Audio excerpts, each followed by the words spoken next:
சென்னையில் நம்ம hair cut பண்ணுவோம். நம்ம சொல்றது அவங்களுக்கு புரியும், அவங்க சொல்றது நம்மளுக்கு புரியும். அப்படி இருந்துமே ஏதோ ஓரளவுக்கு மாடரேட்டா கட் பண்ணிட்டு வெளில வருவோம்னு வச்சுங்க. ஆனா யூஎஸ்ல ஹேர் கட்ன்றது ஒரு இன்டர்நேஷனல் மீட்டிங் தாங்க. அது ஒரு பெரிய சர்வைவல் ப்ராசஸ். ஏன்னா அவன் உள்ள போனோன்னு ஒரு கொஸ்டின் கேட்பான்.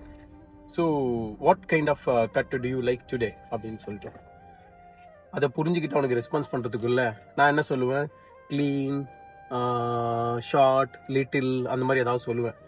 அதை எது அவன் ஏதாவது புரிஞ்சுப்பான், புரிஞ்சுக்கிட்டு காட் இட்டுன்னு சொல்லுவான். அவன் காட் இட்டுன்னு சொல்லும் போதே நான் மென்டலி காடு கிட்ட போயிடுவேன். கடவுளே இன்னைக்கு என் முடியை எப்படியாவது நீ காப்பாத்து, எப்படியாவது தப்பிச்சு வெளில போகணுன்ட்டு. அதுக்கப்புறம் ஒரு கொஸ்டின் கேட்பான்.